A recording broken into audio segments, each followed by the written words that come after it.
Intermediate first year వాళ్ళకి atomic structure chapter ని ఈ రోజు ఫస్ట్ డిస్కస్ చేద్దాం. నా ఈ చాప్టర్ లో మెయిన్ గా అసలు ఏమేం చదవాల్సి వస్తుంది అవన్నీ కనుక తీసుకున్నట్టయితే మీకు చాప్టర్ పేరే చెప్పేస్తుంది చూడండి, ఏమని? Structure of atom. అవునా?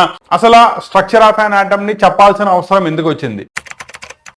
బికాస్ డాల్టన్స్ అటామిక్ థియరీ దగ్గరికి కనుక మీరు వెళ్ళినట్టయితే according to Dalton atom is the smallest indivisible particle of matter. Smallest indivisible particle అంటే ఏంటి? మీరు దేంట్లో అయినా కూడా తీసుకుంటే దాన్ని సబ్స్టెన్స్ అంటారు. సబ్స్టెన్స్ ని బ్రేక్ చేసుకున్నప్పుడు మీకు కరస్పాండింగ్లీ కాంపౌండ్స్ వస్తాయి. కాంపౌండ్స్ ని బ్రేక్ చేసుకున్నప్పుడు you will get molecules, and molecules ని కనుక బ్రేక్ చేసినట్టయితే ఆటమ్స్ వస్తాయి. కరెక్టేనా? సో ఇక్కడ ఆటమ్ తో ఆగిపోతుంది అంటే ఆటమ్ ని మనం ఫర్దర్ బ్రేక్ చేయలేము అని చెప్పేదాన్నే డాల్టన్స్ అటామిక్ థియరీ అంటారు. కానీ దాని తర్వాత డిఫరెంట్ ఎక్స్పెరిమెంట్స్ ని యూజ్ చేసి, example cathode ray discharge tube experiment, Millikan's oil drop experiment, అలాగే different nuclear reaction based Chadwick conduct చేసిన బంబార్డ్మెంట్ థియరీ, వీటి నుంచి చూసుకున్నట్టయితే ఆటమ్ ని బ్రేక్ చేయొచ్చు అండ్ దాని లోపల ఇంకా ఫర్దర్ పార్టికల్స్ ఉంటాయి, వాటిల్నే మనం సబ్ అటామిక్ పార్టికల్స్ అంటాం. ఓకేనా? సో ఎప్పుడైతే these sub atomic particles like electron, proton, neutron, mesons ఇవన్నీ కూడా ఇన్వెన్షన్ జరిగిందో ఇవి ఆటమ్ లోపల ఎలా అరేంజ్ చేయబడి ఉంటాయి. ఎగ్జాంపుల్ బయాలజీ వాళ్ళ కనుక తీసుకున్నట్టయితే cell is the least structure, అవునా? కానీ మళ్ళీ దాని లోపలికి వెళ్తే మైటోకాండ్రియా, న్యూక్లియస్, వాక్యూల్స్ ఇవన్నీ ఉంటాయి. వాటి యొక్క అరేంజ్మెంట్ ఎలా ఉంటుందో తెలుసుకోవాలి కదా, దాన్నే సెల్ స్ట్రక్చర్ అంటాం. అలాగే ఆటమ్ బ్రేక్ చేసినప్పుడు ఈ సబటామిక్ పార్టికల్స్ యొక్క స్ట్రక్చర్ ఎలా ఉంటుంది, వాటి యొక్క అరేంజ్మెంట్ ఎలా ఉంటుంది, ఇది తెలుసుకోవడానికే మనం స్ట్రక్చర్ ఆఫ్ ఎన్ ఆటమ్ అనే చాప్టర్ ని చదువుతాం. So structure of N atom introduction complete, అర్థమైందా? కాబట్టి అటామిక్ స్ట్రక్చర్ గురించి చదవాల్సిన అవసరం ఎందుకు వచ్చిందయ్యా అంటే బికాస్ దానిలో ఉండే సబటామిక్ పార్టికల్స్ యొక్క నేచర్, అరేంజ్మెంట్ తెలిస్తేనే మనం దాని యొక్క stabilities, instabilities, influencing factors, reaction factors ఇవన్నీ మాట్లాడగలం. దట్ ఈస్ వై మనం structure of an atom, that is atomic structure గురించి తెలుసుకోవాల్సిన అవసరం ఉంది. క్లారిటీ వచ్చిందా? నో ఈ సెల్ డివిజన్ దిస్ ప్రాసెస్ ని జాగ్రత్తగా గుర్తుపెట్టుకోండి. దీన్ని మనం అగైన్ అండ్ అగైన్ డిస్కస్ చేస్తాం. అంటే రెండోది, దీంట్లో మనం వచ్చేటప్పటికల్లా మెయిన్ గా అదర్ సబటామిక్ పార్టికల్స్ వదిలేసినట్టయితే ఎలక్ట్రాన్ గురించి, ప్రోటాన్ గురించి, న్యూట్రాన్ గురించి చదువుకుంటాం. అంటే వాటి యొక్క మాస్ ఎంత, ఛార్జ్ ఎంత, ఛార్జ్ బై మాస్ రేషియో ఎంత, ఇవన్నీ కూడా చదువుకుంటాం. అంటే దాన్ని బేస్ చేసుకుని వాటి యొక్క అరేంజ్మెంట్, అటామిక్ మోడల్స్ ఎక్స్ప్లెయిన్ చేస్తే డిఫరెంట్ అటామిక్ మోడల్స్ గురించి చదువుకుంటా వెళ్దాం. క్లారిటీ వచ్చిందా? ఇక్కడ కెమిస్ట్రీ వచ్చేటప్పటికల్లా ఏంటంటే మీరు థియరీ కనుక పర్ఫెక్ట్లీ ఉన్నట్టయితే, అంటే మీకు థియరీలో కాన్సెప్ట్ కనుక పర్ఫెక్ట్లీ ఉన్నట్టయితే మీకు దీని నుంచి వచ్చే న్యూమరికల్ ప్రాబ్లమ్స్ కానీ, ఏ సైడ్ నుంచి అడిగిన క్వశ్చన్స్ కానీ చాలా ఈజీగా సాల్వ్ చేసేయచ్చు. కాబట్టి ఈ పార్టీని జాగ్రత్తగా గుర్తుపెట్టుకోండి. ప్రతి దానిలోనూ థియరీని క్లియర్ కట్గా అర్థం చేసుకోండి. క్లియరా? సో దీనిలో మెయిన్ పార్ట్ కనుక చూసుకున్నట్టయితే discovery of subatomic particles, other particles అన్నిటికీ, దట్ ఈస్ మీసాన్స్, పాజిట్రాన్స్, ఇలా చాలా సబటామిక్ పార్టికల్స్ ఉంటాయి. మనం ఇక్కడ అన్ని డిస్కస్ చేయం. మన యొక్క మెయిన్ పర్పస్ వచ్చేటప్పటికల్లా ఎలక్ట్రాన్, ప్రోటాన్ అండ్ న్యూట్రాన్ ఈ మూడింటి యొక్క డిస్కవరీ ఎలా జరిగింది అండ్ దాన్ని ఎలా, వాటి యొక్క ప్రాపర్టీస్ ఏం గుర్తుపెట్టుకోవాలి, ఇవి మనకి మెయిన్ పర్పస్. దానిలో కనుక చూసుకున్నట్టయితే electron, that is nothing but it is a negatively charged particles present inside the nucleus. And దీన్ని ప్రపోజ్ చేసింది జేజే థామ్సన్. యాక్చువల్లీ మీకు cathode ray discharge tube construction and working వచ్చేటప్పటికల్లా ఎక్స్ప్లెయిన్ చేసింది రాబర్ట్ క్రూక్, కానీ దాని యొక్క ప్రాపర్టీస్ అన్ని కూడా ఎక్స్ప్లెయిన్ చేసింది జేజే థామ్సన్, కాబట్టి క్రెడిట్ అంతా కూడా అతనికి వెళ్ళిపోతుంది. ఓకేనా? నా నెక్స్ట్ వచ్చేటప్పటికల్లా అండ్ దీన్ని ఏ ఎక్స్పెరిమెంట్ ద్వారా చెప్పారయ్యా అంటే it is cathode ray discharge tube experiment ద్వారా దీన్ని ఫైండ్ అవుట్ చేయడం జరిగింది. అండ్ దానిలో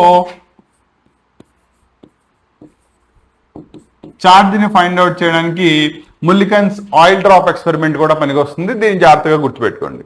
నెక్స్ట్ వచ్చేటప్పటికల్లా proton, it is nothing but unit positively charged particle proposed by it is Rutherford only and experiment చేసింది కెనాల్ రేస్ ఎక్స్పెరిమెంట్. యాక్చువల్లీ దీనికి సపరేట్గా canal race ఏం కన్స్ట్రక్ట్ చేయం. ఏదైతే మీరు క్యాథోడ్ రేస్ ఫామ్ చేస్తూ ఉంటారో రెండు క్యాథోడ్ రేస్కి మధ్యలో ఉండే స్పేస్ ద్వారా ఏవైతే ఆపోజిట్లీ ట్రావెల్ అవుతూ ఉంటాయో వాటిని కెనాల్ రేస్ అంటారు. అండ్ ఆ కెనాల్ రేస్ ఎక్స్పెరిమెంట్ ద్వారా దీన్ని చెప్పడం జరిగింది. అలాగే నెక్స్ట్ ఇది neutron, it is a neutral particle, just బ్యాలెన్స్డ్గా దాని యొక్క మాస్ని బ్యాలెన్స్ చేయడానికి. And it was discovered by James Chadwick by beta particle disintegration experiment. అంటే బీటా పార్టికల్స్ ని స్లో మూవింగ్ న్యూట్రాన్ ద్వారా కొలిజన్ చేయించినప్పుడు బెరీలియం న్యూక్లియస్ ని, బీటా పార్టికల్ కాదు, దీన్ని ఇలా గుర్తుపెట్టుకోండి, బెరీలియం న్యూక్లియస్. దాని యొక్క కన్వర్షన్ జరిగేటప్పుడు మీకు మాస్ ఉన్న పార్టికల్స్ బట్ ఛార్జ్ లేదు, వాటిని డిస్కస్ చేయడం జరిగింది. వాటిని మనం న్యూట్రాన్స్ అని పిలుస్తాం. ఓకేనా? కాబట్టి మనం ఈ సబటామిక్ పార్టికల్స్ ఏవేవైతే ఉన్నాయో electrons, protons, neutrons with in the atom వాటి యొక్క అరేంజ్మెంట్ ఎలా ఉంటుంది అనేది ఈ చాప్టర్లో మెయిన్గా నేర్చుకున్నాం. ఒకసారి దీనిలో ఎక్స్పెరిమెంటల్ సెటప్ కూడా చూసుకోండి. దాని మీద మీకు క్వశ్చన్స్ ఏమీ రాదు, కానీ ఎక్స్పెరిమెంటల్ సెటప్ ఎంత ఉంటుంది ఒకసారి చూసుకున్నట్టయితే, ఫస్ట్ ఇది డిస్కవరీ ఆఫ్ ఎలక్ట్రాన్. దానిలో కనుక చూసుకున్నట్టయితే దీన్నే cathode ray discharge tube experiment అంటారు. దీనిలో ఒక లాంగ్ సిలిండ్రికల్ ట్యూబ్ తీసుకుని దానిలో రెండు ఎలక్ట్రోడ్స్, ఒకటి నెగిటివ్ రెండోది పాజిటివ్, యానోడ్ క్యాథోడ్ కింద పనిచేస్తూ ఉంటుంది. అండ్ దీని లోపల ఉన్న స్పేస్ మొత్తాన్ని కూడా వాక్యూమ్ పంప్ని యూజ్ చేసి కంప్లీట్లీ ఎంటీ స్పేస్ కింద మార్చేసి హై వోల్టేజ్ మనం ఎప్పుడైతే అప్లై చేస్తామో rays starting from cathode rays and moving towards the anode of the experimental circuit దానిలో అబ్జర్వ్ చేస్తారు. నెగిటివ్ వైపు నుంచి స్టార్ట్ అయ్యి పాజిటివ్ వైపు వెళ్తున్నాయి. పాజిటివ్ వైపు ఎవరు వెళ్తారు? ఆపోజిట్లీ చార్జ్, నెగిటివ్ ఉన్నవి వెళ్తాయి. కాబట్టి ఇవి నెగిటివ్లీ చార్జ్డ్ పార్టికల్స్ క్యాథోడ్ నుంచి స్టార్ట్ అయినాయి. అండ్ ఇవి వాటి యొక్క పాత్ మధ్యలో ఎలక్ట్రోమాగ్నెటిక్ రేడియేషన్ అప్లై చేసినప్పుడు వాటి యొక్క పాత్ నుంచి డివేట్ అవుతాయి. కాబట్టి వాటికి మాస్ ఉంటుంది అండ్ ఛార్జ్ ఉంటుంది. దాని నుంచి E/m, that is charge by mass ratio of an electron ని ఫైండ్ అవుట్ చేశారు. అండ్ అక్కడి నుంచి ముల్లికల్స్ ఆయిల్ డ్రాప్ ఎక్స్పెరిమెంట్ ద్వారా ఛార్జ్ ఆఫ్ ఎన్ ఎలక్ట్రాన్ ని ఇన్వెంట్ చేయడం జరిగింది. నా ఈ ఛార్జ్ ని దీంతో డివైడ్ చేసుకున్నట్టయితే ఛార్జ్ క్యాన్సిల్ అయిపోయి మనకి ఇంకా మిగిలేదేంటి? మాస్ మిగులుతుంది. అలా మాస్ ఆఫ్ ఎన్ ఎలక్ట్రాన్ ని ఫైండ్ అవుట్ చేశారు. ఓకేనా? ఇది మీకు జస్ట్ ఎక్స్పెరిమెంటల్ సెటప్ అర్థం కావడానికి. సేమ్ వీటిల్లోనే సపోజ్ ఇక్కడ ఒక క్యాథోడ్ రే, ఇక్కడ ఒక క్యాథోడ్ రే తీసుకుంటే వీటి మధ్యలో యానోడ్ నుంచి క్యాథోడ్ కి ఆపోజిట్ డైరెక్షన్ లో ట్రావెల్ అయ్యే వాటిని కెనాల్ రేస్ అంటారు. ఓకేనా? రూదర్ఫోర్డ్ ఆ ఎక్స్పెరిమెంట్ ద్వారా ప్రోటాన్ యొక్క ప్రాపర్టీస్ ని అండ్ బీటా పార్టికల్ డిసింటిగ్రేషన్ ని బేస్ చేసుకుని వాటి యొక్క న్యూట్రాన్ యొక్క ప్రాపర్టీస్ ని ఎక్స్ప్లెయిన్ చేయడం జరిగింది. నో ఇలా దీని నుంచి మీకు ఆబ్జెక్టివ్లీ కనుక క్వశ్చన్స్ అడిగినట్టయితే ఎలక్ట్రాన్స్ కనుక తీసుకున్నట్టయితే ఎవరు ఇన్వెంట్ చేశారు, ఛార్జ్ బై మాస్ రేషియో ఎంత ఉంటుంది, అంటే దాని నుంచి దాని యొక్క ఛార్జ్ మాస్ ఎలా ఫైండ్ అవుట్ చేశారు, ఏ ఎక్స్పెరిమెంట్ ద్వారా. వేరాస్ రూదర్ఫోర్డ్ నుంచి పార్టికల్స్, దట్ ఈస్ ప్రోటాన్స్ యొక్క ఇన్వెన్షన్. అలాగే న్యూక్లియర్ డిజింటిగ్రేషన్ మెథడ్ ద్వారా జేమ్స్ చాడ్విక్ న్యూట్రాన్స్ ని ఫైండ్ అవుట్ చేశారు. ఆ ఎక్స్పెరిమెంటల్ వాల్యూస్ ని గుర్తుపెట్టుకోవాలి. అండ్ వాటి యొక్క స్టాండర్డ్ వాల్యూస్ అన్నింటినీ కూడా మీకు టాబ్లర్ ఫామ్ లో డైరెక్ట్లీ ఇచ్చేస్తాను, ఈజీగా గుర్తుపెట్టుకోవడానికి జాగ్రత్తగా చూసుకోండి. సో ఒకసారి కనుక చూసుకున్నట్టయితే 3 సబటామిక్ పార్టికల్స్ మీకు ఇచ్చేసాను ఇక్కడ, అబ్జర్వ్ చేశారా? Electron, proton, neutron. వాటిల్లో వాటి యొక్క కరస్పాండింగ్లీ ఛార్జ్ ఎంత అవుతుంది అండ్ రిలేటివ్ ఛార్జ్ ఎంత అవుతుంది, మాస్ ఎంత అవుతుంది, వీటిని జాగ్రత్తగా గుర్తుపెట్టుకోండి. క్లారిటీ వచ్చిందా? సో ఇక్కడ చూసుకున్నప్పుడు ఎలక్ట్రాన్, ప్రోటాన్ ఛార్జ్ సేమ్ ఉంటుంది, కానీ మనకు ఆల్రెడీ తెలుసు electron negatively charged, proton positively charged అని. దేర్ ఫోర్ వీటి యొక్క వాల్యూ వచ్చేటప్పటికల్లా 1.6 into 10⁻⁻19 కూలూమ్స్ వాల్యూ ఫిక్స్డ్ గా ఉంటుంది. ఇది ఎలక్ట్రాన్ కి అయితే మైనస్లో తీసుకోవాలి, ప్రోటాన్ కి అయితే పాజిటివ్ లో తీసుకోవాలి. వేరే ప్రాబ్లమ్స్ లో సబ్స్టిట్యూషన్ చేసుకున్నప్పుడు మనం జస్ట్ న్యూమెరికల్ వాల్యూని మాత్రమే తీసుకుంటాం, సైన్ ని కన్సిడర్ చేయం. వేరే న్యూట్రాన్ వచ్చేటప్పటికల్లా it is a chargeless particle. Clarity వచ్చిందా? అలాగే వీటి యొక్క మాసెస్ వచ్చేటప్పటికి ఎలక్ట్రాన్ యొక్క మాస్ తీసుకుంటే 9.1 ఇంటూ 10⁻⁻31 kg. ఓకేనా? వేరాస్ ప్రోటాను న్యూట్రాను అప్రాక్సిమేట్లీ సేమ్ దానిలో ఉంటాయి చూడండి, 1.67 ఇంటూ 10⁻⁻27 kg. అబ్జర్వ్ చేశారా?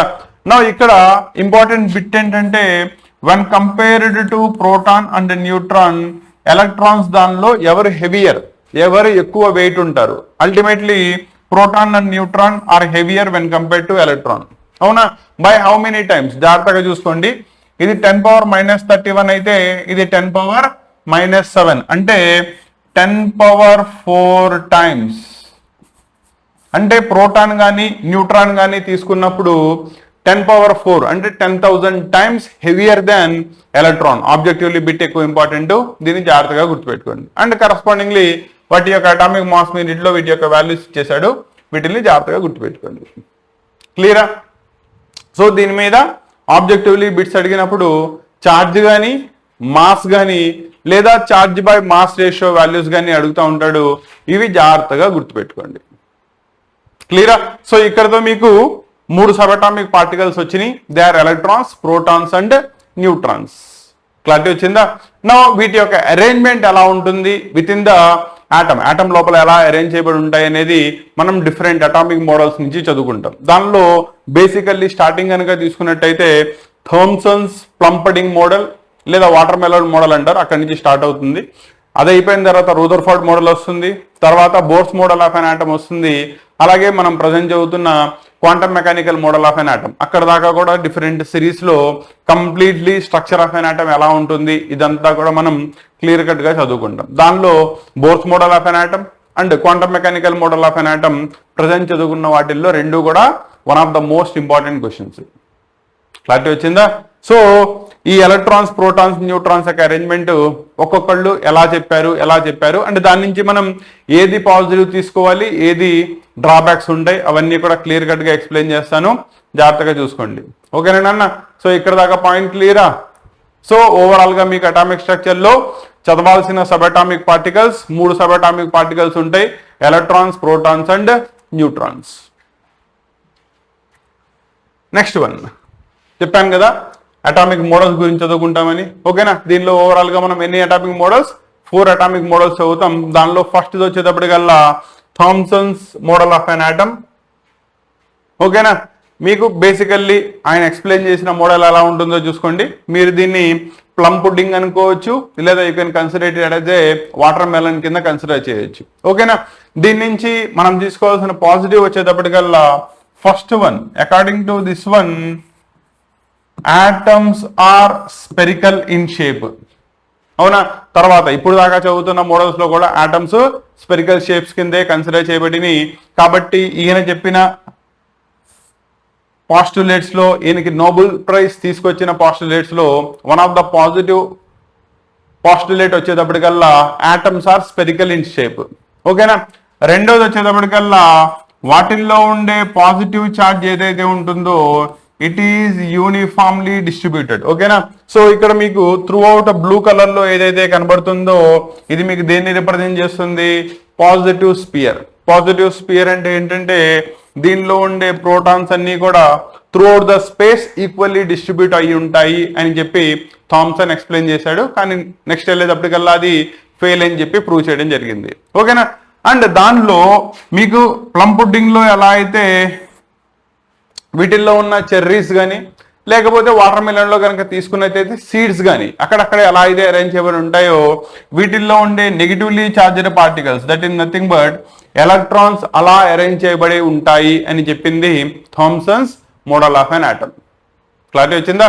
సో మళ్ళీ ఒకసారి చూసుకున్నట్టయితే according to Thomsons model of an atom, atoms are spherical in shape, the positive charge is uniformly distributed throughout the space with electrons are placed just like the seeds in the watermelon. అందుకే దీన్ని watermelon model of an atom లేదా plum pudding model of an atom అని చెప్పి కూడా పిలుస్తారు. Clarity వచ్చిందా? కాబట్టి ఇక్కడి నుంచి మనం ముందుకు తీసుకెళ్లాల్సింది ఒకటి ఆటమ్ అనేది స్పెరికల్ షేప్ లో ఉంటుంది, రెండోది పాజిటివ్ చార్జ్ ఈక్వల్లీ డిస్ట్రిబ్యూట్ అయి ఉంటుంది. క్లియరా? నెక్స్ట్ మెయిన్ ఇంపార్టెంట్ చదువుకోవాల్సిన థియరీస్ లో one of the major one Rutherford's model of an atom, and దీన్ని scattering model of an atom లేదా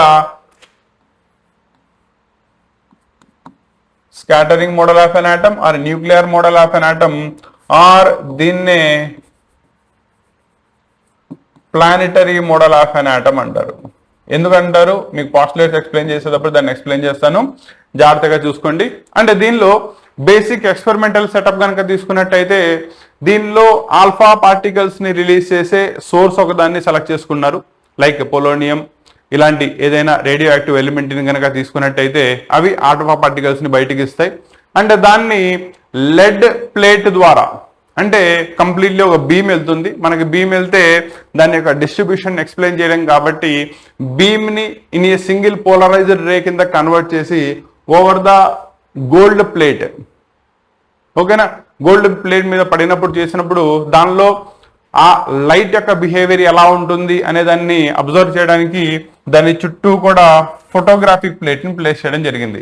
ఫోటోగ్రాఫిక్ ప్లేట్ యొక్క పర్పస్ ఏంటంటే ఇక్కడ నుంచి రిఫ్లెక్షన్ అయిన తర్వాత కానీ లేదా పాస్ అయి బయటకు వచ్చిన తర్వాత కానీ ఆ ఆల్ఫా పార్టికల్స్ ఈ ఫోటోగ్రాఫిక్ ప్లేట్ ని కనుక స్ట్రైక్ చేసినట్టయితే ఇట్ ప్రొడ్యూసెస్ స్కింటిలేషన్స్. స్కింటిలేషన్స్ అంటే ఏంటి, చిన్న స్పార్క్ కనబడుతుంది. అలా స్పార్క్ కనబడింది అంటే ఆ ఆల్ఫా పార్టికల్ రే దాని గుండా ట్రావెల్ అయ్యి బయటకు వచ్చి స్ట్రైక్ అయింది అనేది మనం ఎక్స్ప్లోర్ చేయొచ్చు.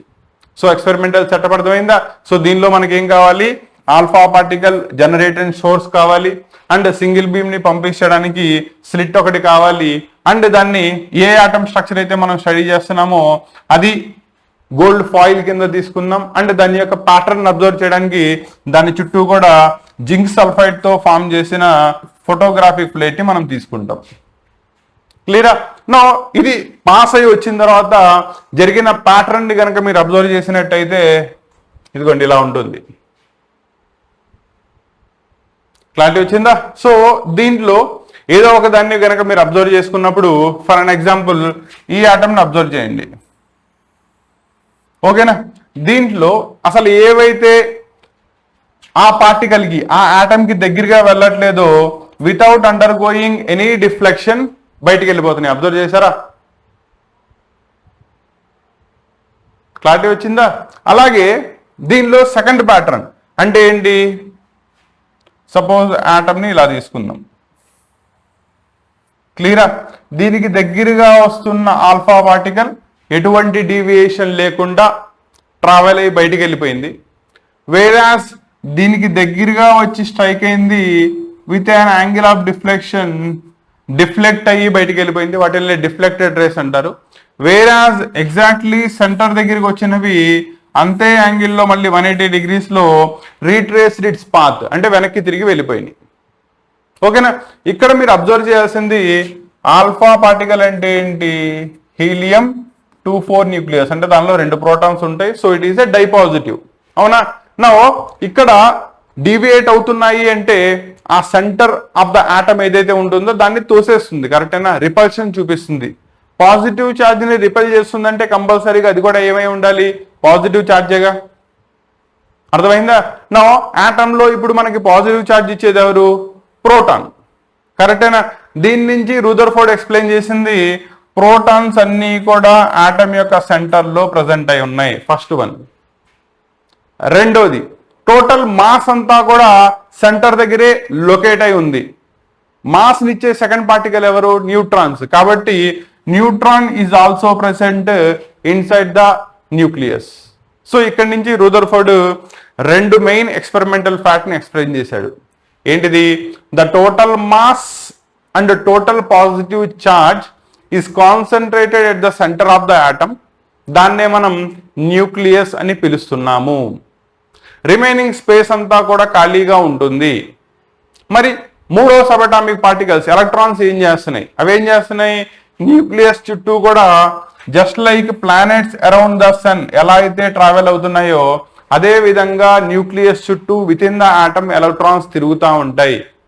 అందుకే దీన్ని planetary model of an atom అన్నారు. ఇప్పుడు క్లారిటీ వచ్చిందా?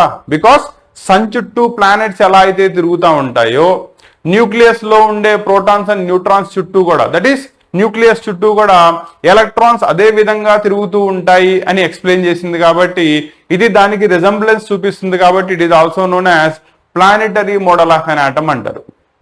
ఓకేనా? మరి అది ఎలా తిరుగుతుంది? ఏ సర్క్యులర్ పాత్ లో అయితే న్యూక్లియస్ చుట్టూ ఒక ఎలక్ట్రాన్ తిరుగుతుందో దాన్నే రూదర్ఫోర్డ్ ఆర్బిట్స్ అనే పేరు పెట్టాడు. So the concept of orbits is first introduced by Rutherford. So orbit అంటే ఏంటి? న్యూక్లియస్ చుట్టూ ఉండే ఇమాజినరీ పాత్, దేంట్లో అయితే ఎలక్ట్రాన్ న్యూక్లియస్ చుట్టూ తిరుగుతూ ఉంటుందో దాన్నే మనం దాని యొక్క ఆర్బిట్ అంటాం. మరి ఎలక్ట్రాన్ అదే ఆర్బిట్ లో ఎందుకు తిరుగుతుంది? Because there will be forces of electrostatic forces of attraction, because electrons are negatively charged, protons are positively charged. రెండిటికి మధ్యలో అట్రాక్షన్స్ ఉంటాయి. ఆ రెండిట్లో ఉండే attractions are responsible to maintain the electron in that path only. అంటే అది అదే orbit లో తిరగడానికి రెస్పాన్సిబుల్ అయ్యే ఫోర్స్ అవుతుంది. ఇవన్నీ కూడా రూదర్ఫోర్డ్ చెప్పిన పాస్టులేట్స్. అన్ని కూడా క్లారిటీ వచ్చినాయా? క్లియర్? ముందు ఎక్స్పెరిమెంటల్ ఫ్యాక్ట్ నుంచి మనం ఏమేమి అబ్జర్వేషన్స్ తీసుకున్నామో జాగ్రత్తగా చూసుకోండి. First one, most of the alpha particles passed through the gold foil undeflected. కాబట్టి దీని నుంచి చెప్పగలిగేది ఏంటి? Most of the space around the nucleus ఎంటీగా ఉంటుంది అని చెప్పాం. అలాగే రెండోది, a small fraction of alpha particle were deflected by the small angles. Deflection జరగాలి అంటే నీకు కంపల్సరీగా ఏముండాలి? రిపల్షన్ ఉండాలి. రిపల్షన్ ఉండాలి అంటే ఆల్ఫా పార్టికల్ పాజిటివ్ కాబట్టి సెంటర్ దగ్గర ఉన్నది కూడా పాజిటివ్ పార్టే ఉండాలి. ఆ పాజిటివ్ పార్ట్ ఇచ్చేది ఎవరు? ప్రోటాన్స్. కాబట్టి total protons are present at the centre of the nucleus and hence the mass is also located at the nucleus, centre of the atom itself. Next మూడోది వచ్చేటప్పటికల్లా very few particles. అంటే ఏంటి? Out of 20,000 particles లో almost ఒక particle ఏదైతే centre దగ్గర strike అవుతుందో అది ఎగ్జాక్ట్లీ 180 degrees యాంగిల్లో మళ్ళీ రిటర్న్ వెళ్ళిపోతుంది. క్లారిటీ వచ్చిందా? సో దీని నుంచే Rutherford model of N atom యొక్క పాస్టులేట్స్ ని చెప్పడం జరిగింది. సో పాస్టులేట్స్ కనుక చూసుకున్నట్టయితే first one, total mass and total positive charge is located at the centre of the atom and that center of the atom is known as nucleus. So concept of nucleus అనే దాన్ని first introduce చేసింది Rutherford. కాబట్టి nucleus లోపల protons common neutrons present అయి ఉంటాయి. క్లియరా? రెండోది, మరి ఎలక్ట్రాన్స్ ఏమవుతాయి? ఎలక్ట్రాన్స్ ఎలా రివాల్వ్ అవుతా ఉంటాయి? Revolve around the nucleus just like the planets around the sun. That is why it is known as planetary model of an atom. So ఏదైతే రివాల్వ్ చేసుకునే పాత్ ఉందో that path is known as orbit. First time the concept of orbit was introduced by Rutherford. ఓకేనా? And next వచ్చేటప్పటికల్లా between electrons and protons or protons and neutrons ఎక్కడ ఉంటాయి? They are present inside the nucleus.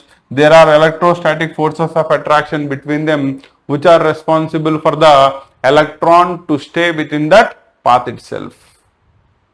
ఇవన్నీ కూడా Rutherford model of an atom యొక్క postulates అవుతాయి. And Thomson model of an atom నుంచి ఈయన తీసుకున్న కాన్సెప్ట్ ఏంటంటే ఆయన ఆల్రెడీ స్పెరికల్ అని చెప్పేశాడు కాబట్టి ఆటమ్స్ అనేవి స్పెరికల్ ఇన్ షేప్. క్లియరా? సో పాస్టులేట్స్ అన్ని కూడా మళ్ళీ ఇంకోసారి చెప్తాను చూడండి.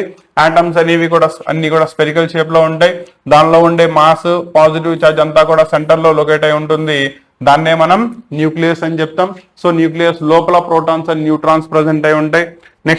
Next particles electrons just like the planets around the sun, electrons revolve around the nucleus in circular orbits and ఆ పాత్నే మనం ఆర్బిట్ అని పిలిచాం. అండ్ ఎలక్ట్రాన్స్ కి ఆ న్యూక్లియస్ కి మధ్యలో electrostatic forces of attractions exist అవుతాయి. క్లారిటీ వచ్చిందా?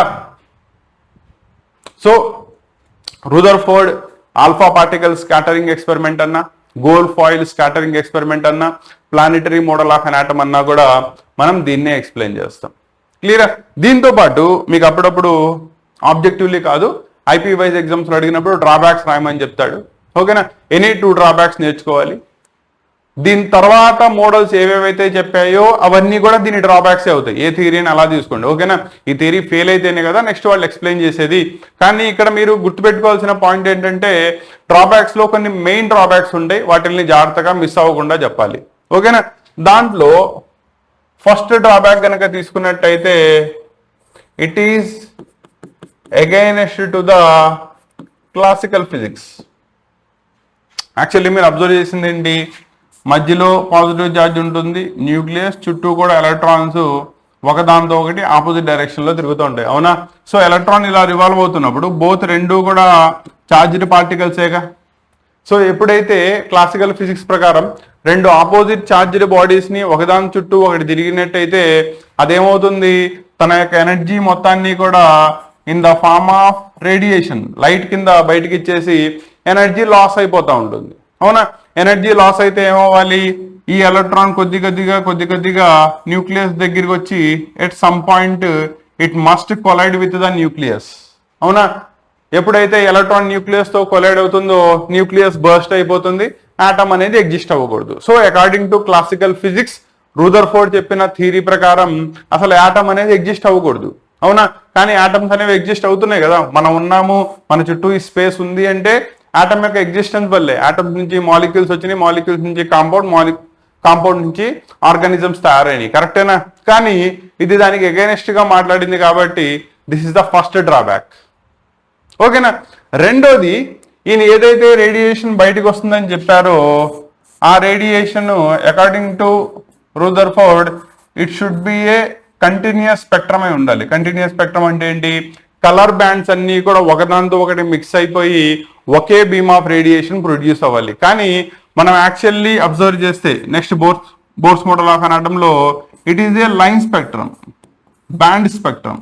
కాబట్టి దీనిలో స్పెక్ట్రల్ లైన్స్ అన్ని కూడా according to their wave lens separate గా కనబడతా ఉంటాయి. అందుకే మనకి ఎలక్ట్రోమాగ్నెటిక్ రేడియేషన్ గురించి చదువుకోగలుగుతున్నాం, అవునా. కానీ అకార్డింగ్ టు ఈయన చెప్పిన థియరీ ప్రకారం అయితే కనుక it should be a continuous spectrum, దాన్ని మనం సపరేట్ చేయలేము అని చెప్తాడు. కాబట్టి this is the second drawback, ఓకేనా. రెండోది, ఒక పర్టికులర్ ఆర్బిట్ లో ఎలక్ట్రాన్ తిరుగుతున్నంత వరకు తన యొక్క ఎనర్జీని రేడియేషన్ ఫామ్ లో లాస్ అయిపోతుంది. కాబట్టి ఎలక్ట్రాన్ ఏ ఆర్బిట్ లోనూ కూడా స్టేషనరీగా ఉండలేదు, అవునా. కానీ ఈయన ఏమని చెప్పాడు, ఆర్బిట్ లో ఉన్నంత వరకు అట్రాక్షన్ ఫోర్సెస్ ఉంటాయి కాబట్టి దే ఆర్ స్టేషనరీ అన్నాడు. దానికి రీజన్ ఎక్స్ప్లెయిన్ చేయాల, కానీ దాన్ని ఎక్స్ప్లెయిన్ చేసింది next Bohr's model of an atom properly explain చేయడం జరిగింది, ఓకేనా. కాబట్టి ఇవన్నీ కూడా రూదర్ఫోర్డ్ యొక్క ఫెయిల్యూర్స్. దాని నుంచే మనకి next model of an atom, that is Bohr's model of an atom ని ఎక్స్ప్లెయిన్ చేయడం జరిగింది. క్లియరా. సో ఇక్కడ దాకా కనుక చూసుకున్నట్టయితే బేసిక్స్ పార్ట్స్ లో అటామిక్ స్ట్రక్చర్ నుంచి మనం బేసిక్ సబటామిక్ పార్టికల్స్ ఏంటి అండ్ ఆ సబటామిక్ పార్టికల్స్ ఏ ఎక్స్పెరిమెంటల్ ద్వారా ఇన్వెంట్ చేయడం జరిగింది అంటే దానికి సంబంధించిన బేసిక్ ప్రాపర్టీస్ ఎలా ఉన్నాయి, వీటన్నిటి గురించి మనకు కంపల్సరీ ఐడియా ఉండాలి.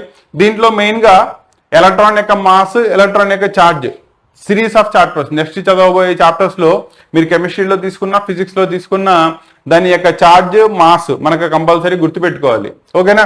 ఛార్జ్ వచ్చేటప్పటికల్లా 1.6 × 10⁻⁻19 కూలూమ్స్ ఉంటుంది.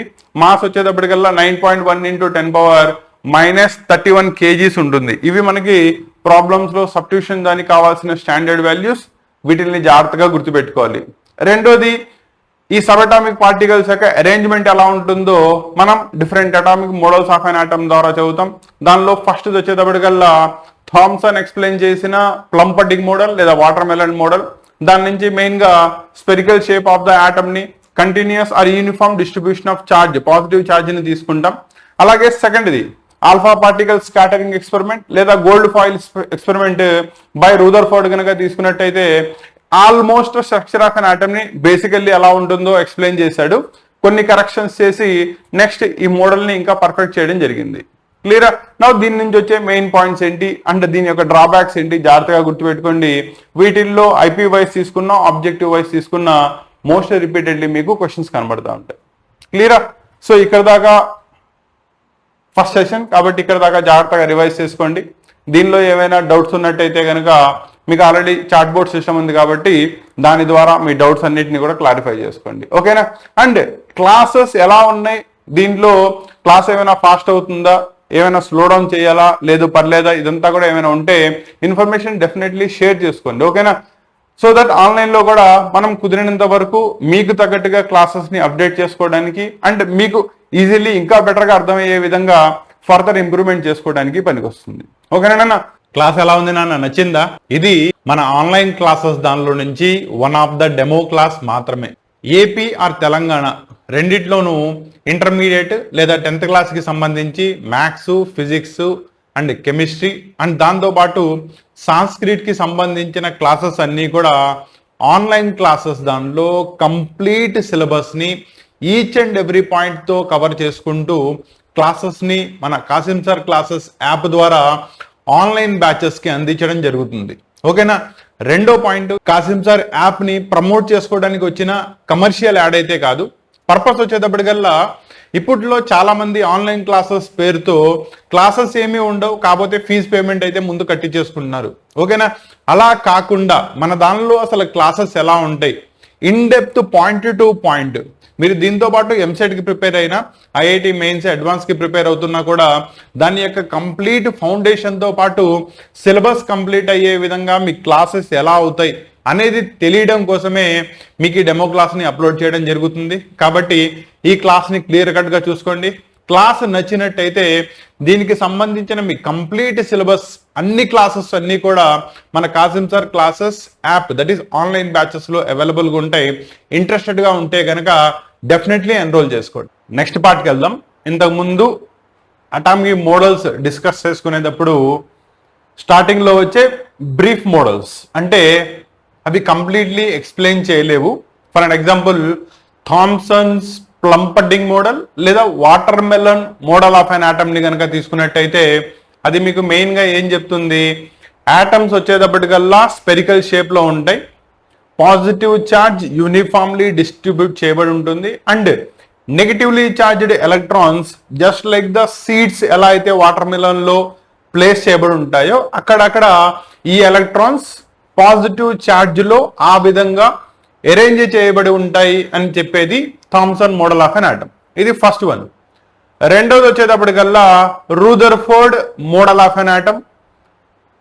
ఇది మెయిన్గా ఆల్ఫా పార్టికల్ స్కాటరింగ్ ఎక్స్పెరిమెంట్ని బేస్ చేసుకుని అటామిక్ మోడల్ని ఎక్స్ప్లెయిన్ చేసింది. Almost 99% basic model of an atom ఎలా ఉంటుందో చెప్పేసింది. కాకపోతే స్టెబిలిటీ ఆఫ్ ద ఎలక్ట్రాన్ ఒక పర్టికులర్ ఆర్బిట్లో రివాల్వ్ అవుతున్నప్పుడు అది ఎలా స్టెబిలైజ్ అవుతుంది, రేడియేషన్ మనకి ఎప్పుడు రిలీజ్ అవుతుంది, దానిలో అబ్జార్బ్డ్ రేడియేషన్ ఎవరు, ఎమిటెడ్ రేడియేషన్ ఎప్పుడు వస్తుంది, ఇవన్నీ కూడా అది ఎక్స్ప్లెయిన్ చేయలేకపోయింది.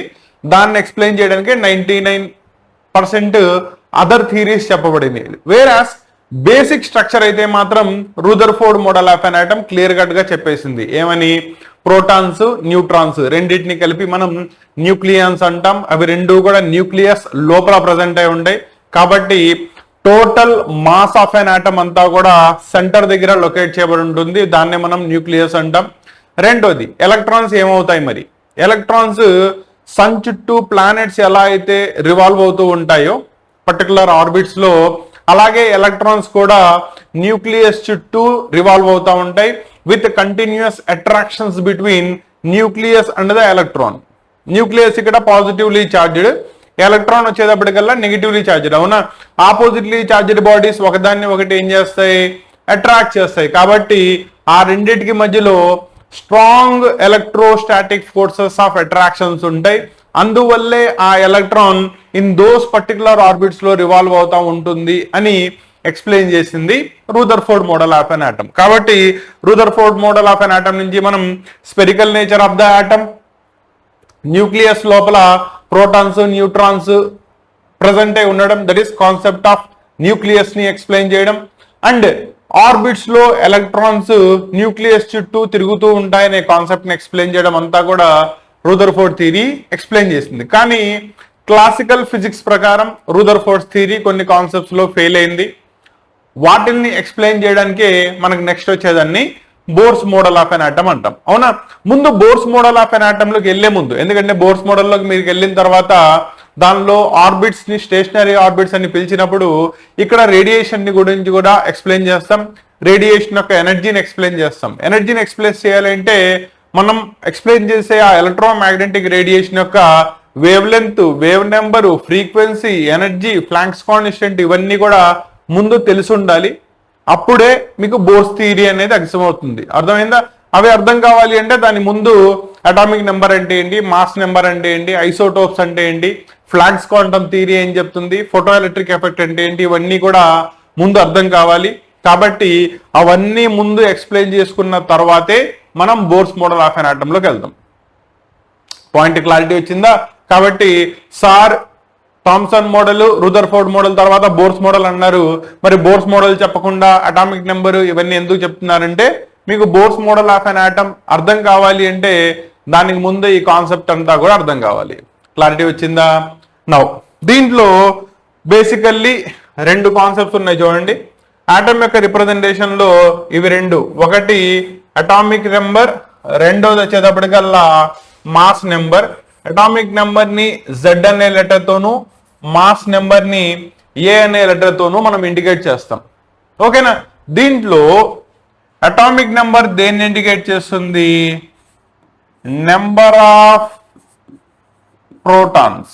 So it indicates number of protons present inside the nucleus. దాన్నే మనం ఆ పర్టికులర్ ఆటమ్, ఆ పర్టికులర్ ఎలిమెంట్ యొక్క అటామిక్ నెంబర్ అంటారు. క్లారిటీ వచ్చిందా? రెండోది వచ్చేటప్పటికల్లా mass number. It is sum of number of protons plus number of neutrons. రెండింటిని కలిపి మాట్లాడతాం. అర్థమైందా?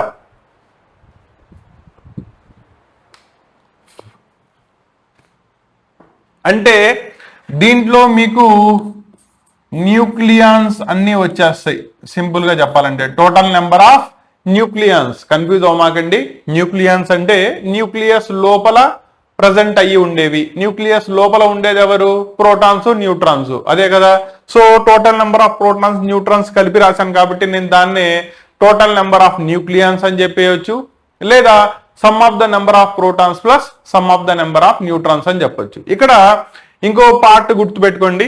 మీరు తీసుకున్న స్పీషీస్ న్యూట్రల్ అయినట్టయితే ఏమవ్వాలి? న్యూట్రల్ అవ్వాలి. అప్పుడు పాజిటివ్ చార్జెస్ నిచ్చేవి ప్రోటాన్సేగా. బికాస్ మనం ఆల్రెడీ చదువుకున్నాం న్యూట్రాన్స్ అనేవి న్యూట్రల్, వాటికి ఛార్జ్ ఉండదు, జస్ట్ మాస్ మాత్రమే ఉంటుందని. సో పాజిటివ్ ఛార్జ్ ఎంతైతే ఉందో నెగిటివ్ ఛార్జ్ కూడా అంతే ఉండాలి. కాబట్టి number of protons is always equal to number of electrons provided it is a neutral species. Clarity వచ్చిందా? లేదు, ఇట్ ఈజ్ అన్ అయాన్ అయిందనుకోండి, అప్పుడు మళ్ళీ అయాన్ లో two types, whether it is negatively charged or it is positively charged. ఓకేనా? Positive charge ఎప్పుడు వస్తుంది? ఎప్పుడైతే స్పీషీస్ తన దగ్గర ఉన్న ఎలక్ట్రాన్స్ ని కోల్పోతుందో, లాస్ అవుతుందో, దెన్ దానికి పాజిటివ్ ఛార్జ్ వస్తుంది. కరెక్టేనా? కాబట్టి ఇటువంటి టైంలో నెంబర్ ఆఫ్ ఎలక్ట్రాన్స్ కనుక్కోవాలి అంటే దాని యొక్క అటామిక్ నెంబర్ లో నుంచి దాని యొక్క ఛార్జ్ ని సబ్ట్రాక్ట్ చేయాలి. క్లారిటీ వచ్చిందా? రెండు ఛార్జెస్ ఉన్నాయి, రెండు ఎలక్ట్రాన్స్ ని ఇచ్చేసినట్టు దాన్ని సబ్ట్రాక్ట్ చేయాలి. ఓకేనా? అదే నెగిటివ్ లో ఉన్నట్టయితే దాని యొక్క అటామిక్ నెంబర్ కి ఛార్జ్ ని యాడ్ చేయాలి. Because those many number of electrons ని అది ఎక్స్ట్రా తీసుకుంది. కాబట్టి మనం ప్రాబ్లమ్స్ లో సాల్వ్ చేసుకుంటా వెళ్తాం. సాల్వ్ చేసుకున్నప్పుడు వాటి యొక్క సబ్జెక్ట్ లో మీకు ఇంకా క్లారిటీ వస్తూ ఉంటుంది. ఓకేనా? బేసిక్ కాన్సెప్ట్ అయితే అర్థమైనట్టేగా. అటామిక్ నెంబర్ అంటే నెంబర్ ఆఫ్ ప్రోటాన్స్ ని చూపిస్తుంది, or indirectly number of electrons ని చూపిస్తుంది, provided it is a neutral species అయ్యి ఉంటే. మాస్ నెంబర్ వచ్చేటప్పటికల్లా దానిలో ఉండే టోటల్ నెంబర్ ఆఫ్ న్యూక్లియన్స్ గురించి మాట్లాడుతుంది. That is total number of protons plus neutrons. Now ఈ రెండింటిని కలుపుకుని సపోజ్ ఒక న్యూక్లియస్ నేను దాన్ని ఎక్స్ కనుక అనుకున్నట్టయితే దాన్ని ఎలా రిప్రజెంట్ చేస్తారు? పాయింట్ జాగ్రత్తగా గుర్తుపెట్టుకోండి. దీని యొక్క అటామిక్ నెంబర్ ఏదైతే ఉంటుందో దాన్ని సబ్స్క్రిప్ట్ లో రాయాలి, అంటే కింద రాయాలి. వేరాజ్ మాస్ నెంబర్ ఏదైతే ఉంటుందో దాన్ని సూపర్ స్క్రిప్ట్ లో రాయాలి. క్లారిటీ వచ్చిందా? సో ఇలా గనక రాసినట్టయితే అదే ఆ పర్టికులర్ న్యూక్లియస్ లేదా ఆ పర్టికులర్ ఆటమ్ లేదా ఆ పర్టికులర్ అయాన్ లేదా ఆ పర్టికులర్ ఎలిమెంట్ యొక్క రిప్రజెంటేషన్ అవుతుంది. కాబట్టి ఏ ఎలిమెంట్ అయితే రాస్తున్నామో ఆ ఎలిమెంట్ యొక్క అటామిక్ నెంబర్ ఎప్పుడూ కూడా సబ్స్క్రిప్ట్ లోను, దాని యొక్క మాస్ నెంబర్ ఎప్పుడూ కూడా పైన రాస్తున్నాం కాబట్టి పవర్లో దాన్ని సూపర్ స్క్రిప్ట్ అంటారు. కొన్ని బుక్స్ లో అటామిక్ నెంబర్ ని లెఫ్ట్ సైడ్, మాస్ నెంబర్ ని రైట్ సైడ్ రాస్తారు. కొన్ని బుక్స్ లో అటామిక్ నెంబర్ ని రైట్ సైడ్, మాస్ నెంబర్ ని లెఫ్ట్ సైడ్ రాస్తారు. కొన్ని వాటిల్లో రెండు కూడా ఒకే పక్కన రాస్తారు. Actually this is the correct representation. దాన్ని అటు ఇటు మార్చి రాసినా కూడా పెద్ద ప్రాబ్లం ఏం లేదు. దానికంటూ కన్వెన్షన్ ఏమీ లేదు. ఓన్లీ కన్వెన్షన్ ఏంటంటే అటామిక్ నెంబర్ కింద రాయాలి, మాస్ నెంబర్ పైన రాయాలి. క్లారిటీ వచ్చిందా? అన్ని క్లియర్? నౌ ఇక్కడ నేర్చుకున్న కాన్సెప్ట్ ఏదైతే ఉంటుందో దాన్ని బేస్ చేసుకుని ఒక న్యూక్లియస్ ని రిప్రజెంట్ చేయడం, లేదా న్యూక్లియస్ వాడే ఇచ్చేస్తే దానిలో ప్రోటాన్స్ ఎన్ని ఉన్నాయి, ఎలక్ట్రాన్స్ ఎన్ని ఉన్నాయి, న్యూట్రాన్స్ ఎన్ని ఉన్నాయి, ఎలా చెప్పొచ్చు చూద్దాం. క్లియరా? For an example, sodium nucleus ఇచ్చారు 11, 23. క్లియరా? అయితే దాంట్లో నెంబర్ ఆఫ్ ప్రోటాన్స్ ఎన్ని ఉన్నాయి, నెంబర్ ఆఫ్ ఎలక్ట్రాన్స్ ఎన్ని ఉన్నాయి, నెంబర్ ఆఫ్ న్యూట్రాన్స్ ఎన్ని ఉన్నాయి రాయమని చెప్పారు. ఫైండ్ అవుట్ చేద్దాం. చూడండి, నో ఇది దేన్ని రిప్రజెంట్ చేస్తుంది? అటామిక్ నెంబర్, ఇది మాస్ నెంబర్. అవునా? Therefore first one number of protons, that is nothing but atomic నెంబరేగా. కాబట్టి దీనిలో ఎన్ని ప్రోటాన్స్ ఉన్నాయి? 11 ప్రోటాన్స్ ఉన్నాయి. పాయింట్ అర్థమైందా? అలాగే number of electrons is equal to neutral స్పీషీసేగా. న్యూట్రల్ స్పీషీస్ ఉన్నప్పుడు ప్రోటాన్స్ ఎన్ని అయితే ఉంటాయో ఎలక్ట్రాన్స్ కూడా ఎన్నే ఉంటాయి. కాబట్టి దీని లోపల ఎన్ని ఎలక్ట్రాన్స్ ఉన్నాయి? 11 ఎలక్ట్రాన్స్. ఓకేనా? అలాగే లాస్ట్ లో వచ్చేటప్పటికల్లా నెంబర్ ఆఫ్ న్యూట్రాన్స్, ఇది జాగ్రత్తగా చూసుకోండి. పైన రాసిన mass number protons plus neutrons చూపిస్తుంది. కరెక్టేనా? కింద రాసింది ప్రోటాన్స్. కాబట్టి మాస్ నెంబర్ లో నుంచి నెంబర్ ఆఫ్ ప్రోటాన్స్ తీసేసామనుకో మీకు మిగిలేదు ఇంకా న్యూట్రాన్సేగా. క్లారిటీ వచ్చిందా? ఇది వచ్చేటప్పటికల్లా ప్రోటాన్స్ ప్లస్ న్యూట్రాన్స్, ఇది వచ్చేటప్పటికల్లా ప్రోటాన్స్. దీనిలో దీన్ని సబ్ట్రాక్ట్ చేసామనుకో ప్రోటాన్స్ పోతాయి, ఏమొస్తుంది? న్యూట్రాన్స్ మిగులుతాయి. కరెక్టేనా? కాబట్టి నెంబర్ ఆఫ్ న్యూట్రాన్స్ కి ఫార్ములా నేను డైరెక్ట్లీ A - Z అని రాయచేమో చూడండి. Number of, that is mass number minus atomic number, that is nothing but 23 - 11, that is equal ఎంత అయింది? 12. సో ఇందులో మీకు టోటల్ గా 12 న్యూట్రాన్స్ ఉన్నాయి. క్లియరా? సో ఓవరాల్ గా చూసుకున్నట్టయితే సోడియం 1123 న్యూక్లియస్ లో 11 ప్రోటాన్స్ ఉన్నాయి, 11 ఎలక్ట్రాన్స్ ఉన్నాయి అండ్ 12 న్యూట్రాన్స్ ఉన్నాయి. న్యూట్రల్ స్పీషీస్ కి అటామిక్ నెంబర్, మాస్ నెంబర్ ఇచ్చేస్తే ఎలా రాయాలో అర్థమైందా? ఏనా? క్లారిటీ వచ్చిందా? నెక్స్ట్ దీన్ని రివర్స్ లో చూద్దాం. నెంబర్ ఆఫ్ ప్రోటాన్స్ 8 ఉన్నాయంట, నెంబర్ ఆఫ్ ఎలక్ట్రాన్స్ 8 ఉన్నాయంట, నెంబర్ ఆఫ్ న్యూట్రాన్స్ 8 ఉన్నాయి. అయితే ఆ కరస్పాండింగ్ స్పీషీస్ ఎవరో ఫైండ్ అవుట్ చేయమని చెప్పారు, రిప్రజెంట్ చేయమని చెప్పారు. క్లియరా? నా ఫస్ట్ రాసుకునేటప్పుడు అది ఎవరో తెలియదు కాబట్టి సమ్ ఎక్స్ అనుకోండి. నెంబర్ ఆఫ్ ప్రోటాన్స్ అంటే అటామిక్ నెంబర్ 8 అయిపోయిందా? పైన మాస్ నెంబర్ రాయాలి, that is protons plus neutrons. ఎంత? 8 + 8, దట్ ఈస్ ఈక్వల్ టు ఎంత వచ్చింది? అది 16. మాస్ నెంబర్ ఏమో 16 ఉంది, అటామిక్ నెంబర్ 8 ఉంది. ఓకేనా? This is the approximation. కానీ మనకు అటామిక్ నెంబర్ ని బేస్ చేసుకుని పీరియాడిక్ టేబుల్లో ఆ ఎలిమెంట్ ఎవరు వస్తారో తెలుసుగా. అటామిక్ నెంబర్ 8 ఉంటే ఆయన ఎవరు? ఆక్సిజన్. కరెక్టేనా? కాబట్టి ఇప్పుడు దీని యొక్క ఎగ్జాక్ట్ రిప్రజెంటేషన్ ఏమవుతుంది? ఆక్సిజన్ స్పీషీస్, అటామిక్ నెంబర్ 8 ఉంది, మాస్ నెంబర్ 16 ఉంది. క్లారిటీ వచ్చిందా? కాబట్టి మనకి ఇక్కడ రెండు రావాలి. ఒకటి స్పీషీస్ ఇచ్చేస్తే protons, neutrons, electrons by identification of atomic number and mass number ని బేస్ చేసుకుని. వేరాజ్ ఇక్కడ వచ్చేటప్పటికల్లా అటామిక్ నెంబర్, మాస్ నెంబర్ ఇలా ఇచ్చినా పర్లేదు, లేదా ప్రోటాన్స్, ఎలక్ట్రాన్స్, న్యూట్రాన్స్ ఇచ్చినా పర్లేదు. ఆ స్పీషీస్ అటామిక్ నెంబర్ నుంచి ఐడెంటిఫై చేసి దాని యొక్క రిప్రజెంటేషన్ ని రాయడం రావాలి. క్లారిటీ వచ్చిందా? నో. ఇందులో కనుక తీసుకున్నట్టయితే మాట్లాడుకున్నవి రెండు కూడా ఏమవుతుంది? They are the neutral species. అవునా? దేనిపైన కూడా ఛార్జ్ లేదు, అబ్జర్వ్ చేశారా? ఇప్పుడు ఛార్జ్ ఉన్న దాన్ని తీసుకుందాం. క్లియరా? సో ఈసారి మెగ్నీషియం తీసుకుందాం. 12 24 +2. సో ఛార్జ్ ఎంత ఉంది? +2 ఛార్జ్ ఉంది. క్లారిటీ వచ్చిందా? న్యూక్లియస్ ఎవరు? Magnesium nucleus. ఓకేనా? నౌ ముందుగా నెంబర్ ఆఫ్, ఇదేమో దాని యొక్క అటామిక్ నెంబర్, ఇది వచ్చేటప్పటికల్లా మాస్ నెంబర్. ఇక్కడ దాకా క్లియర్ కదా? Therefore number of protons, atomic number ఎంత? 12. Number of neutrons, mass number minus atomic number, that is 24 - 12. కాబట్టి ఎంత అవుతుంది? 12. న్యూక్లియన్స్ వచ్చేటప్పటికల్లా they are present inside the nucleus. కరెక్టేనా? ఆటమ్ లో న్యూక్లియస్ లోపల ప్రోటాన్స్ అన్ని న్యూట్రాన్స్ ఉంటాయి. కాబట్టి బేసిక్ అయానిక్ రియాక్షన్ లో unless it is a nuclear based reactions, అంటే ఏంటి, న్యూక్లియర్ ఫిజన్ గానీ లేదా న్యూక్లియర్ ఫ్యూజన్ గానీ రియాక్షన్స్ జరిగితే తప్ప అటామిక్ నెంబర్ మాస్ నెంబర్ లో తేడా రాదు. మనకి రియాక్షన్స్ లో తేడా వచ్చేది ఎవరు? నెంబర్ ఆఫ్ ఎలక్ట్రాన్స్ లో మాత్రమే. కాబట్టి దాన్ని జాగ్రత్తగా చూసుకోండి. ఇప్పుడు last one, number of electrons రాయాలి. కరెక్టేనా? జాగ్రత్తగా చూసుకోండి. అటామిక్ నెంబర్ మైనస్ చేయాలా ప్లస్ చేయాలనేది ఛార్జ్ చెప్పేస్తుంది. అవునా? ఏ ఛార్జ్ ఉంది? +2. అంటే దాని మీనింగ్ ఏంటి? అది 2 ఎలక్ట్రాన్స్ ని కోల్పోయింది. కాబట్టి మైనస్ దాని యొక్క charge. Now number of protons ఎన్ని? 12 -2 తీసేయండి. So it will have altogether ఎన్ని ఎలక్ట్రాన్స్ ఉన్నాయి? 10 ఎలక్ట్రాన్స్ ఉన్నాయి. అయానిక్ స్పీషీస్ లో పాజిటివ్ ఉంటే రాసే పద్ధతి అర్థమైందా?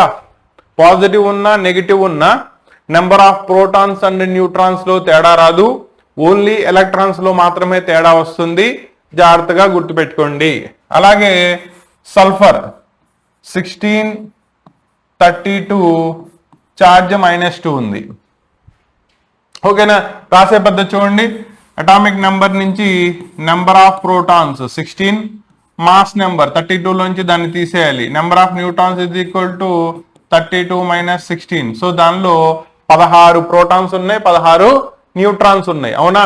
నెక్స్ట్ ఎలక్ట్రాన్స్ దగ్గరికి రండి. Number of electrons is equal to Z minus charge వచ్చిందంటే ఎక్స్ట్రాగా తీసుకుంది కాబట్టి మనం ఇక్కడ ఏం చేయాలి? ఛార్జ్ ని ప్లస్ చేయాలి. దేర్ఫోర్ 16 + 2. సో టోటల్లీ దాని దగ్గర ఎన్ని ఎలక్ట్రాన్స్ ఉన్నాయి?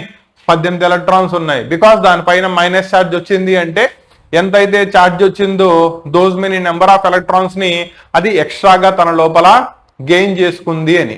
క్లారిటీ వచ్చిందా? నా దీన్ని బేస్ చేసుకుని మనం వీటిని క్లాసిఫికేషన్ చేయడం జరుగుతుంది. కాన్సెప్ట్ అంతా అర్థమైనట్టేనా? సో మీకు పర్టికులర్ ఎలిమెంట్ దాని యొక్క అటామిక్ నెంబర్ మాస్ నెంబర్ ఇచ్చేస్తాడు, దాని నుంచి ప్రోటాన్స్ న్యూట్రాన్స్ ఎలక్ట్రాన్స్ ని ఫైండ్ అవుట్ చేయమంటాడు. ఇది ఒక పద్ధతి. రెండోది వచ్చేటప్పటికల్లా దానిలో ఉండే ప్రోటాన్స్ న్యూట్రాన్స్ ఎలక్ట్రాన్స్ కానీ లేదా అటామిక్ నెంబర్ మాస్ నెంబర్ కానీ విడిగా ఇస్తాడు. అయితే మీరు న్యూక్లియస్ ని రిప్రజెంట్ చేయాలి. 2 పద్ధతుల్లోనూ మీకు రాయాలి. రెండోది న్యూట్రల్ ఉన్నప్పుడు ఛార్జ్ వచ్చినప్పుడు నెంబర్ ఆఫ్ ఎలక్ట్రాన్స్ లో తేడా వస్తుంది. దీన్ని జాగ్రత్తగా గమనించుకుంటూ మనం బిట్స్ ని సాల్వ్ చేసుకోవాల్సి వస్తుంది. క్లారిటీ వచ్చిందా నాన్న? సో జాగ్రత్తగా చూసుకుంటా ఉండండి. క్లియరా? Next isotopes, isobars and isotones. Clarity వచ్చిందా? మనం ఇప్పుడు రిప్రజెంటేషన్ రాసాం కదా, protons neutrons electrons, that is atomic number and mass number. దాన్ని బేస్ చేసుకుని వీటిల్ని క్లాసిఫికేషన్ చేస్తాం. 1 by 1 చూద్దాం. ఓకేనా? ఫస్ట్ ఇది చూసుకోండి, ఐసోటోప్. క్లారిటీ వచ్చిందా? ఐసోటోప్స్ అంటే ఏంటంటే అటామిక్ నెంబర్ సేమ్ ఉంటుంది, వేరాస్ వాటి యొక్క మాస్ నెంబర్ మాత్రం డిఫరెంట్ గా ఉంటుంది. Species having the same atomic number but a different mass number. Mass number లో తేడా వచ్చింది, దానిలో ఉన్న నెంబర్ ఆఫ్ ప్రోటాన్స్ ఏమున్నాయంటే ఎవరు మారారు? నెంబర్ ఆఫ్ న్యూట్రాన్స్ మారినాయి. కరెక్టేనా? సో జాగ్రత్తగా చూద్దాం. For an example, hydrogen, deuterium, tritium. ఓకేనా? మీరు అబ్జర్వ్ చేశారా? మూడింటికి కూడా రాసిన అటామిక్ నెంబర్ సేమ్ ఉంది. అబ్జర్వ్ చేశారా? అటామిక్ నెంబర్ సేమ్ ఉంది కాబట్టి ఎలిమెంట్ మారలా. ఎలిమెంట్ ఎప్పుడు మారుతుంది? అటామిక్ నెంబర్ మారితే మారుతుంది. అవునా? అటామిక్ నెంబర్ సేమ్ ఉన్నంత వరకు element will be the same. అందుకని మూడింటిని కూడా హైడ్రోజన్నే సేమ్ స్పీషీస్ తో రిప్రజెంట్ చేశాను. కానీ ఫస్ట్ దానిలో మాస్ నెంబర్ 1 అయితే సెకండ్ దానిలో మాస్ నెంబర్ 2, మూడో దానిలో మాస్ నెంబర్ 3. అంటే దీనిలో న్యూట్రాన్స్ ఏమీ లేవు, ఒక న్యూట్రాన్ ఉంది, 2 న్యూట్రాన్స్ ఉన్నాయి. కరెక్టేనా? So elements having the same atomic number but different mass number, వాటిల్ని ఏమంటారంటే ఐసోటోప్స్ అంటారు. ఓకేనా? అలాగే మీరు కార్బన్ తీసుకున్నారనుకోండి, carbon 612, carbon 613, carbon 614. This is the one of the most important isotope of carbon. Carbon dating లో వాడతారు. అవునా? అడవుల్లో చెట్లు అయి ఉంటాయి కదా, వాటి యొక్క ఏజ్ ని, చెట్లే కాదు ఏ ఆర్గానిజం అయినా కూడా దాని యొక్క ఏజింగ్ ని, ఫాజిల్స్ ని ఫైండ్ అవుట్ చేసుకున్నప్పుడు వాటి యొక్క ఏజ్ డిటర్మినేషన్ చేసే ప్రాసెస్ ని కార్బన్ డేటింగ్ అంటారు. ఆ కార్బన్ డేటింగ్ లో మనకి C14 ఐసోటోప్ అనేది చాలా ఇంపార్టెంట్ వన్. ఓకేనా? సో ఇవి మూడు కూడా అటామిక్ నెంబర్ సేమ్ ఉంది కానీ మాస్ నెంబర్ డిఫరెంట్ గా ఉంది. అవునా? కాబట్టి వాటిని ఏమంటారు? ఐసోటోప్స్ అంటారు. క్లారిటీ వచ్చిందా? సో ఐసోటోప్స్ వచ్చేటప్పటికల్లా species having the same atomic number but different mass numbers or different number of neutrons. దీంట్లో రిప్రజెంటేషన్ ఆఫ్ ద స్పీసీస్ మారుతుందా అంటే మారదు. ఇది మెయిన్ గా గుర్తుపెట్టుకోవాల్సిన point. Because atomic number same, species element will be the same ఉంటుంది. Clarity వచ్చిందా? అలాగే సెకండ్ వన్ చూద్దాం. ఐసోబార్. మీరు ఆల్రెడీ పైన చదువుకున్న దాన్ని రివర్స్ లో రాయండి. Elements having the same mass number. Same mass number అంటే ఏంటి? ఈ పైన ఏదైతే రాశారో అది సేమ్ గా ఉంటుంది, వేరాజ్ అటామిక్ నెంబర్ మారిపోతుంది. ఇక్కడ జాగ్రత్తగా చూసుకోండి. Same species having the same atomic number అన్నాం. వేరాజ్ ఇక్కడ అటామిక్ నెంబర్ ఎప్పుడైతే మారుతుందో మీరు ఆ ఎలిమెంట్ లేదా ఆటమో లేదా స్పీషీస్ మారిపోతుంది. అవునా? So different species having different atomic numbers but same mass number. ఓకేనా? ఎగ్జాంపుల్ చెప్తాను చూడండి. కార్బన్ ఇందాక రాశారు కదా 614, దానిలో మాస్ నెంబర్ ఎంత? 14 ఉంది. అబ్జర్వ్ చేశారా? అలాగే నైట్రోజన్ రాస్తే 714. ప్యాటర్న్ అబ్జర్వ్ చేయండి. రెండిట్లోనూ మాస్ నెంబర్ సేమ్ ఉంది కానీ they have different atomic numbers. అందువల్లే ఆ స్పీషీస్ యొక్క రిప్రజెంటేషన్ కూడా మారిపోయింది. ఇది కార్బన్ అయితే అది ఎవరు అవుతారు? నైట్రోజన్ అవుతుంది. ఎలిమెంట్ కూడా మారిపోతుంది. అబ్జర్వ్ చేశారా? So different elements having same mass number, పైన ఉన్న మాస్ నెంబర్ సేమ్ ఉంటుంది కానీ they will have the different atomic number. ఎప్పుడైతే ఇది మారుతుందో దీనిలో న్యూట్రాన్స్ 14 మైనస్ చేసుకుంటే 8 న్యూట్రాన్స్ ఉంటాయి. 14 మైనస్ 7 చేసుకుంటే they will have different neutrons. కాబట్టి వీటిల్లో నెంబర్ ఆఫ్ ఎలక్ట్రాన్స్ మారిపోయినాయి, నెంబర్ ఆఫ్ న్యూట్రాన్స్ మారిపోయినాయి and number of protons also మారిపోతాయి. వేరే ఐసోటోప్స్ లో నెంబర్ ఆఫ్ ప్రోటాన్స్ సేమ్ ఉంటాయి and hence number of electrons same ఉంటాయి. ఓన్లీ నెంబర్ ఆఫ్ న్యూట్రాన్స్ మారుతాయి. ఓకేనా? ఐఐటి మెయిన్స్ నీట్ ఈ ఎగ్జామ్స్ రాసేటప్పుడు, దట్ ఈస్ ఆబ్జెక్టివ్ ఎగ్జామ్స్ రాసేటప్పుడు ఈ బిట్స్ అన్ని కూడా చాలా ఇంపార్టెంట్ అన్న. ఓకేనా? మిమ్మల్ని డైరెక్ట్లీ ఎలిమెంట్ ఇచ్చేసి దాని యొక్క ఐసోటోప్ రాయండి అని ఎవరు అడగరు. మీకు బిట్స్ అడిగే అన్ని కూడా ఇదే విధంగా ఉంటాయి. కాబట్టి దీన్ని జాగ్రత్తగా గుర్తుపెట్టుకోవాలి. క్లారిటీ వచ్చిందా? Next one.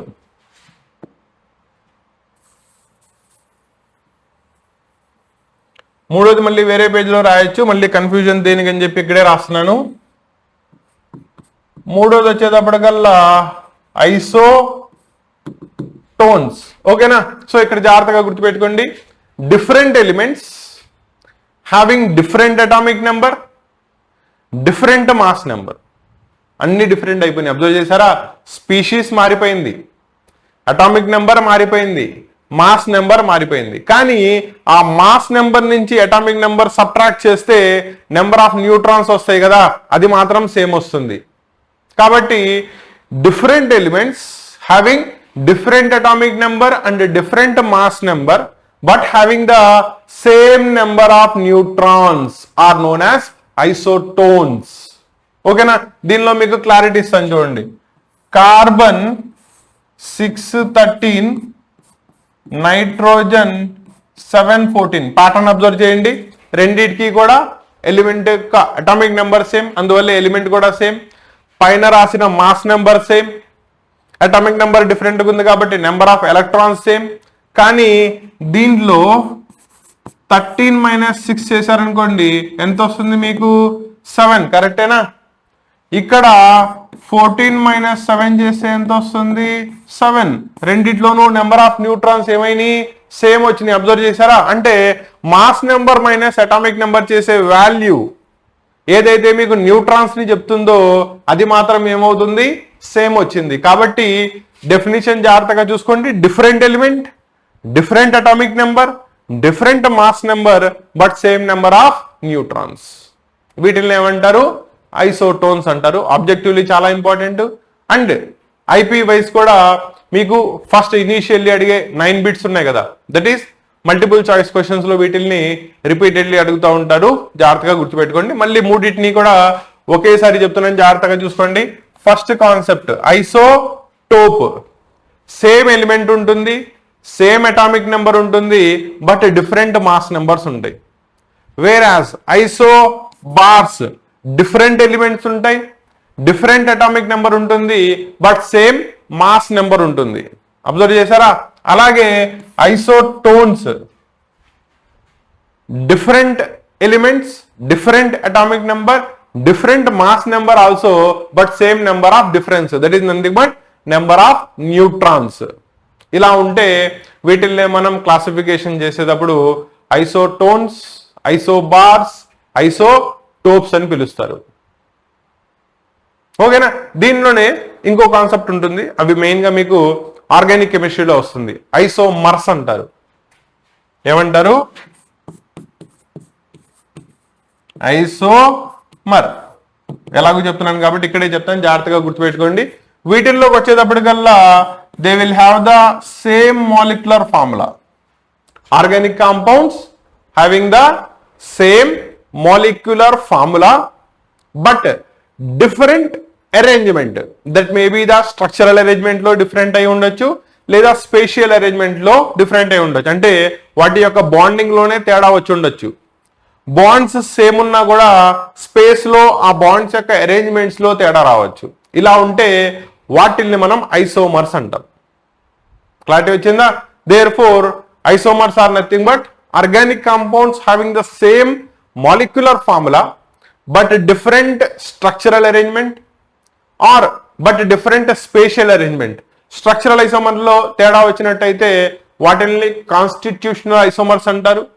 వేరాస్ structurally bond same గా ఉండి స్పేస్ లో వాటి యొక్క అరేంజ్మెంట్ లో తేడా వచ్చినట్టయితే అటువంటి వాటిని సిస్టాన్స్ ఐసోమరిజం, ఆప్టికల్ ఐసోమరిజం, ఇవన్నీ కూడా కలిపి స్టీరియో ఐసోమర్స్ కిందకు వస్తాయి.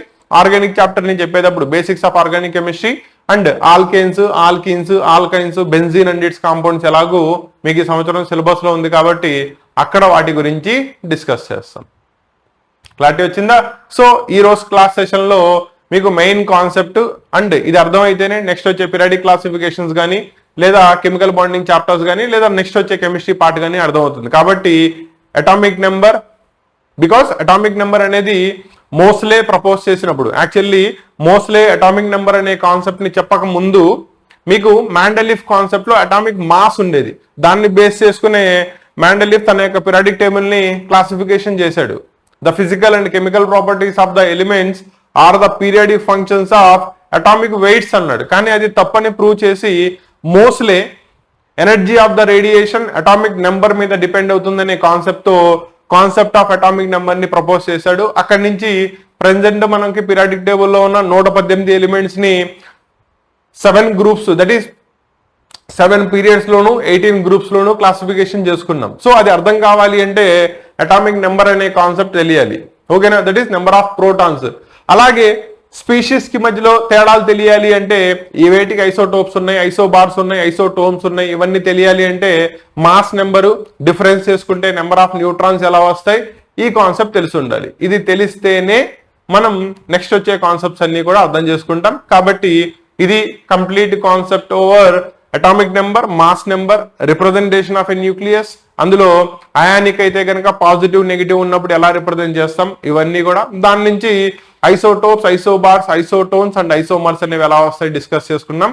నెక్స్ట్ క్లాస్ సెషన్ లో దీని తర్వాత వచ్చే concept that is electromagnetic radiation ని బేస్ చేసుకుని ప్లాంక్స్ క్వాంటమ్ థియరీ అంటే ఏంటి, అలాగే ఫోటో ఎలక్ట్రిక్ ఎఫెక్ట్ అంటే ఏంటి, ఇవన్నీ కూడా నెక్స్ట్ క్లాస్ లో ఎక్స్ప్లెయిన్ చేస్తాను. ఓకేనా? Welcome to Kasim sir classes online app. మీకు ఈ యాప్ ద్వారా మీరు చదువుకుంటున్న 10th క్లాస్ కానివ్వచ్చు లేదా ఇంటర్మీడియట్ కానివ్వచ్చు, బోర్డ్ ఎగ్జామ్స్ దానికి, దాంతో పాటు ఆబ్జెక్టివ్ ఎగ్జామ్స్ వచ్చేటప్పటికల్లా ఐఐటి మెయిన్స్ లేదా నీట్, ఎఫ్సెట్ కి సంబంధించిన క్లాసెస్ అన్ని కూడా రికార్డెడ్ క్లాసెస్ ఫామ్ లో విత్ కంప్లీట్ స్టడీ మెటీరియల్ తో పాటు దీంట్లో మీకు అందించడం జరుగుతుంది. ప్రతి సబ్జెక్ట్ లో ప్రతి చాప్టర్ కి సంబంధించిన డెమో క్లాస్ ఎలా ఉండబోతుంది అనేది మీకు ముందుగానే తెలియాలి అనే ఉద్దేశంతో దాని క్లాస్ డెమో క్లాస్ ఇవ్వడం జరుగుతుంది. దాన్ని క్లియర్ కట్ గా చూసుకోండి. అండ్ ఆ కంటెంట్ చెప్పే పద్ధతి అండ్ మీకు ఎక్స్ప్లెయిన్ చేస్తున్న పద్ధతి ఇవి నచ్చితేనే క్లాసెస్ లోకి ఎన్రోల్ అవ్వండి. ఓకేనా?